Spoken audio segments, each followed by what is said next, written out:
Good morning Madhya Pradesh. मैं हूं आपके साथ राहुल सौमित्र। सबसे पहले देखेंगे इस वक्त की बड़ी खबरें। उज्जैन के नागचंद्रेश्वर मंदिर के पट आधी रात को खुले। महंत ने विधि विधान से की पूजा अर्चना। साल में एक ही बार नाग पंचमी पर खुलते हैं द्वार। मुख्यमंत्री डॉक्टर मोहन यादव आज भोपाल में महिला सरपंचों को करेंगे संबोधित। सीएम हाउस में होगा सम्मेलन का आयोजन। मध्य प्रदेश के आउटसोर्स कर्मचारी को मिलेगी ग्रेच्युटी वीकली ऑफ। श्रम विभाग ने जारी की नई गाइडलाइन। 3,25,000 ठेका श्रमिकों और आउटसोर्स कर्मचारियों को मिलेगी यह सुविधा। जबलपुर में युवक की हत्या का खुलासा। पत्नी के प्रेमी ने 2 दोस्तों के साथ मिलकर उतारा था मौत के घाट। कत्ल के 3 आरोपी गिरफ्तार। आईआईटी इंदौर ने बनाए हाईटेक जूते। जवानों के हर कदम पर जनरेट होगी एनर्जी। टेस्टिंग के लिए डीआरडीओ भेजा गया। फीडबैक के बाद किए जाएंगे जरूरी बदलाव। और बालाघाट में सड़क पर घूमते दिखा तेंदुआ। गांव में सरपंच के घर पे घुसा तेंदुआ। वन विभाग की टीम ने किया रेस्क्यू।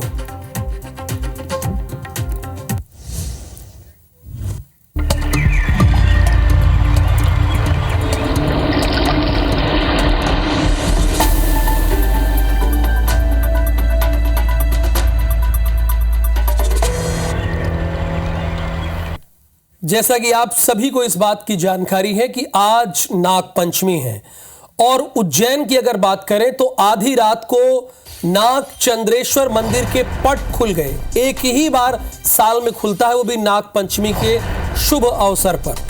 महाकाल मंदिर के शिखर पर यह मंदिर है। आपने देखा भी होगा, जो गए होंगे। जो नहीं देख पाए हैं वो IBC 24 के जरिए देख सकते हैं। साल में एक ही बार, जैसा कि मैंने आपको बताया कि साल में एक बार ही अब पट खुलते हैं। नाग पंचमी के अवसर पर ये पट खोले जाते हैं।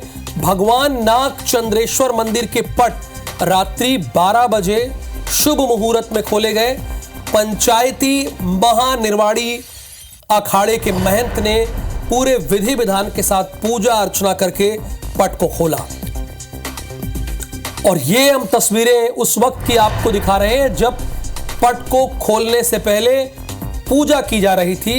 और ये देखिए, हजारों की संख्या में यहां पर श्रद्धालु पहुंचे हुए हैं और रात से ही वो यहां पर मौजूद हैं और चाहते हैं कि एक बार भगवान नाग चंद्रेश्वर के दर्शन उन्हें हो जाएं। और IBC 24 इन तस्वीरों को आपको सबसे पहले दिखा पा रहा है। बहुत सारे लोग, जाहिर सी बात है, इस वक्त नहीं जा पाए होंगे, तो उसका एक ही विकल्प है, जहां से भी हैं, जहां पर भी आप बैठे हैं, वहां से ईश्वर को आप याद कर सकते हैं, उन्हें प्रणाम कर सकते हैं। यह विकल्प तो आपके सामने है। भगवान नाग चंद्रेश्वर मंदिर के पट 12 बजे खोल दिए गए और उसके बाद विधि विधान के साथ पूजा अर्चना की गई। महानिर्वाणी अखाड़े के महंत ने पूजा की। विधि विधान, मैंने कहा कि मंत्रोच्चार और विधि विधान के साथ जो भी विधि है उसके साथ पूजा अर्चना की गई है।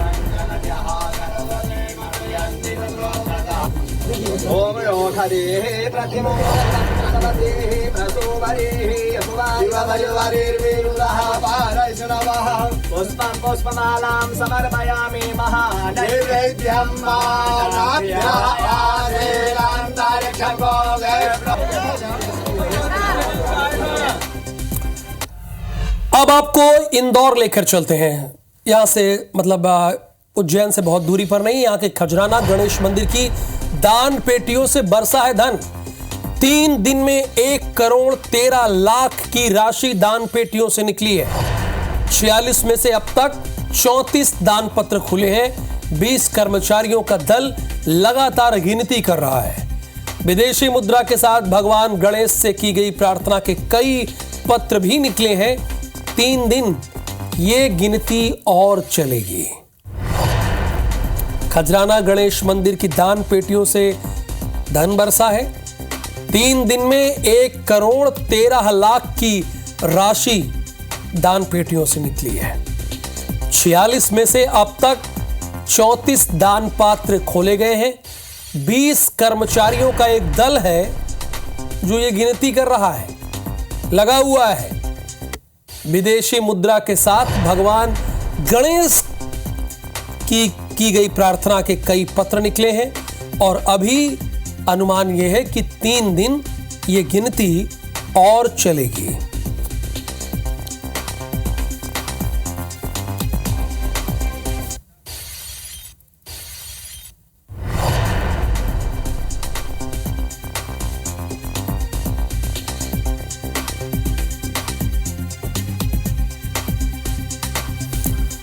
खजराना गणेश मंदिर की दान पेटियों से धन बरसा है। 3 दिन में 1,13,00,000 की राशि दान पेटियों से निकली है और 46 में से अब तक 34 दान पात्र खुले हैं। 20 कर्मचारियों का दल गिनती कर रहा है। विदेशी मुद्रा भी मिली है, ऐसा नहीं। देखिए ये दिखा रहे हैं, ये देखिए विदेशी मुद्रा मिली है। विदेशी मुद्रा के साथ बहुत सारे प्रार्थना पत्र हैं जो भगवान गणेश से किए गए हैं और इस पत्र को आप पुजारियों को भी नहीं देखना चाहिए। सही बात तो ये है, वो भगवान गणेश से प्रार्थना की गई है, उन्हें भी नहीं देखना चाहिए क्योंकि वो डायरेक्ट भगवान से प्रार्थना की गई है। फिलहाल विदेशी मुद्रा भी यहां पर आप देख रहे हैं, वो भी बरामद की गई है। मशीनें लगाई गई हैं नोटों की गिनती के लिए और अनुमान यह है कि अभी इसकी गिनती 3 दिन और चलेगी और अभी तो 12 जो है दान पात्र नहीं खोले गए हैं। 46 में से 34 ही दान पात्र खोले गए। अब आपको बंगलौर लेकर चलते हैं। बेंगलुरु के से खबर यह है कि सीएम डॉक्टर मोहन यादव ने श्री श्री रविशंकर से मुलाकात की है। सीएम ने आश्रम पहुंचकर उनका आशीर्वाद लिया। सीएम डॉक्टर मोहन यादव सत्संग में भी शामिल हुए, होना भी चाहिए। सीएम मोहन ने गौशाला का भी भ्रमण किया। एक तस्वीर हमने आपको दिखाई, ये देखिए तस्वीर। सीएम ने आश्रम पहुंचकर आशीर्वाद दिया श्री श्री रविशंकर के। ये उनका भव्य आश्रम है जहां पर सीएम डॉक्टर मोहन यादव पहुंचे और बाकायदा सत्संग में भी शामिल हुए, बैठे, सत्संग सुना, गौशाला का भ्रमण किया, देखा। चूंकि देखिए एक समस्या तो मध्य प्रदेश में है कि गौशाला तो है लेकिन वो प्रॉपर तरीके से काम नहीं कर रही है। तो सीएम वहां पर गए और गौशाला का भ्रमण जो किया होगा तो जरूर उन्होंने कहा होगा कि इसी तरह मध्य प्रदेश में भी स्थापित किया जाएगा।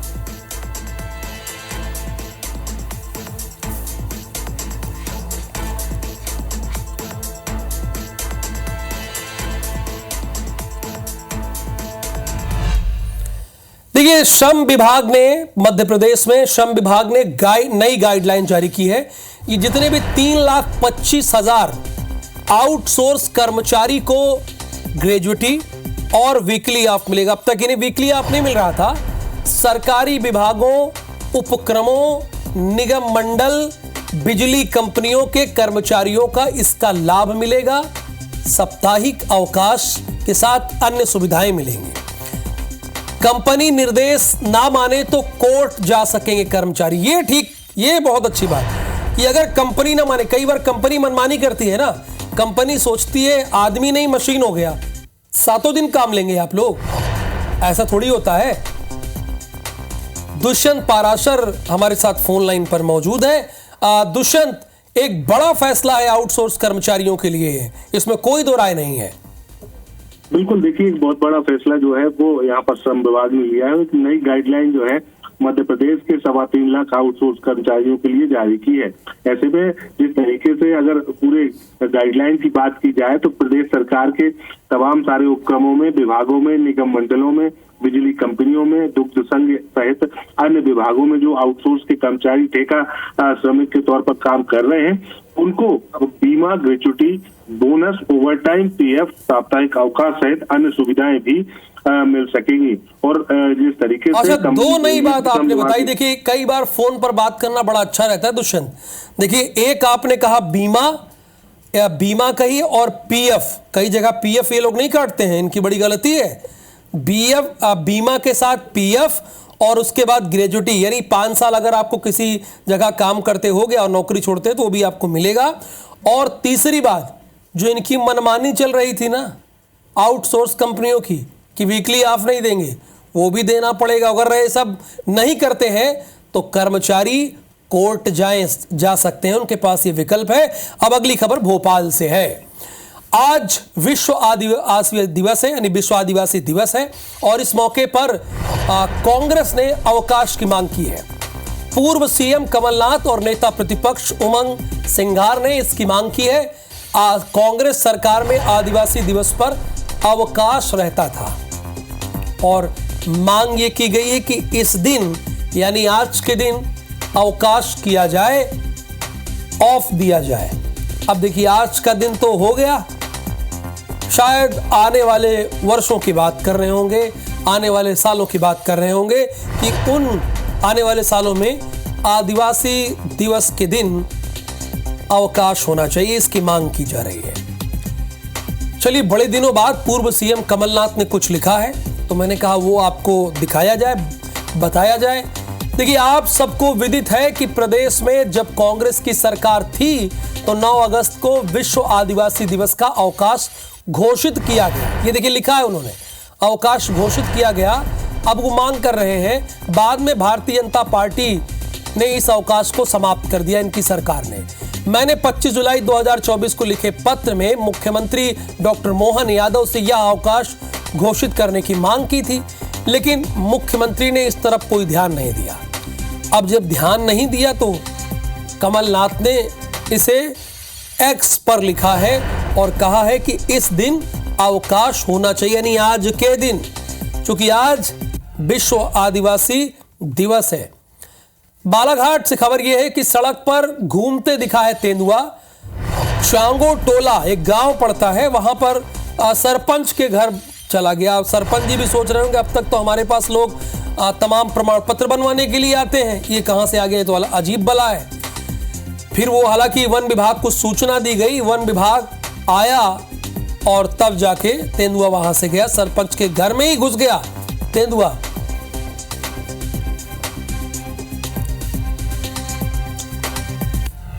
खबर दतिया से है। कांग्रेस के प्रदर्शन के दौरान गोली चलने से हड़कंप मच गई है। पुरानी रंजिश के चलते 2 पक्षों में एसपी ऑफिस के बाहर, कहीं और नहीं, दिन दहाड़े एसपी ऑफिस के बाहर गोली चल गई। एक युवक घायल हो गया। हालांकि पुलिस ने गोली चलाने वाले शख्स को गिरफ्तार कर लिया, तो कोई मेहरबानी कर दी क्या, इनकी पीठ थपथपाएं।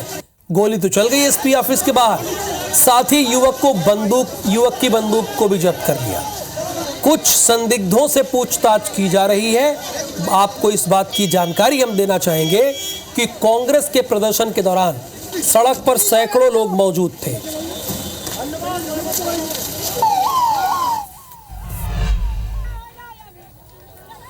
खबर इंदौर से है। पुलिसकर्मी का ट्रेवल संचालकों से विवाद का मामला सामने आया है। मारपीट का सीसीटीवी फुटेज भी आया है।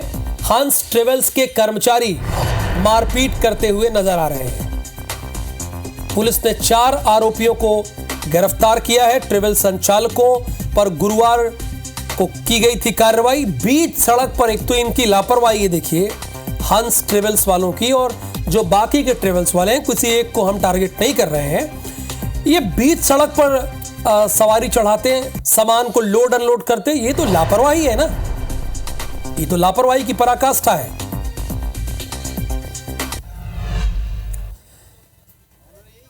कहते हैं, ये बात कही जाती है, जब इश्क परवान चढ़ता है तो इंसान कुछ भी कर गुजरता है, और फिर इश्क को पाने की चाहत में कुछ ऐसा कर जाता है कि जिंदगी भर इंसान के पास पछताने के सिवा कुछ बचता नहीं है, पछताता रहता है। जबलपुर में भी एक मंदिर में पूजा पाठ करने वाले पुजारी को शादीशुदा महिला से ऐसा इश्क हुआ कि अपनी प्रेमिका को पाने के लिए पुजारी ने प्रेमिका के पति को मौत के घाट उतार दिया। एक कहावत है, मैं शुरुआत कहावत से की थी, खत्म भी कर देता हूं, माया मिली न राम, है ना, सुना होगा ना आपने। अब क्या हुआ, प्रेमिका की चाहत रखने वाले पुजारी आशिक को क्या हुआ, आप लोग गेस कीजिए, बताइए, आप लोग भी थोड़ा सा, आप लोग भी इन्वॉल्व होइए इस बुलेटिन में। जेल की काल कोठरी, जबलपुर में एक प्रेमी शादीशुदा महिला के प्रेम में इस कदर पागल हुआ कि 18 साल बड़ी प्रेमिका को पाने के लिए उसके पति की ही हत्या कर दी और प्रेमिका को पाने के ख्वाब देखने लगा। लेकिन पुलिस ने हत्या का खुलासा करते हुए मुख्य आरोपी विवेक दुबे और उसके अन्य 2 साथियों को गिरफ्तार कर लिया है। कि जो मृतक था उसकी पत्नी का संबंध एक विवेक दुबे नाम के लड़के के साथ था। तो विवेक दुबे ने अपने अन्य 2 साथी के साथ इस घटना को करना उन्हें स्वीकार किया और इसमें तीनों को गिरफ्तार कर लिया गया है।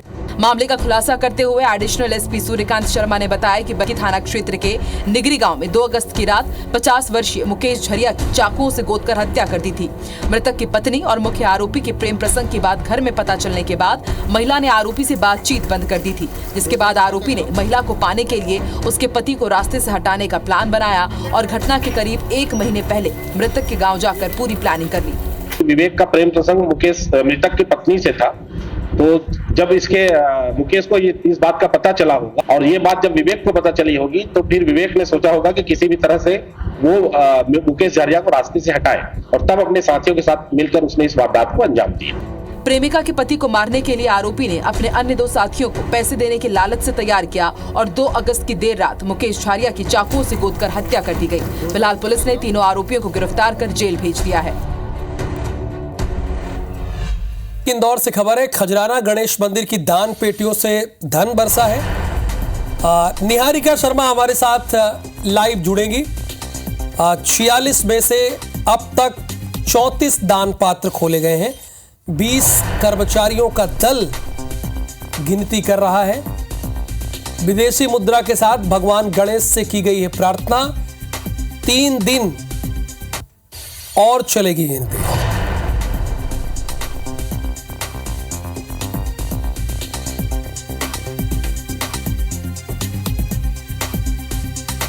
खजराना गणेश मंदिर की दान पेटियों से धन बरसा है।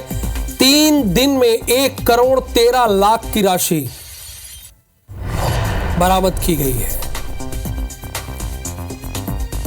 और अभी 46 में से अब तक 34 दान पात्र खुले हैं।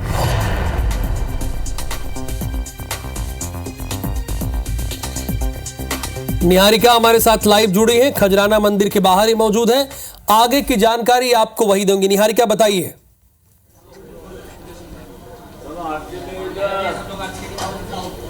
जी देखिए, खजराना मंदिर की आस्था सभी से जुड़ी हुई है। खजराना मंदिर विश्व प्रसिद्ध है। ऐसे में न केवल भारतीय लोग या इंदौर के लोग बल्कि विश्व के लोग भी यहाँ पर पहुँच के दर्शन करते हैं। जो नहीं पहुँच पाते वे लोग दान यहाँ पर भिजवा देते हैं। ऐसे में यहाँ की जो 46 दान पेटियाँ हैं वे समय समय पर खोली जाती है, करीब 3-3 महीनों के अंतराल में। और ऐसे में मार्च 2024 में दान पेटियाँ खुली थी, जिसके बाद अब जाकर दान पेटियाँ जो है वो खुली है।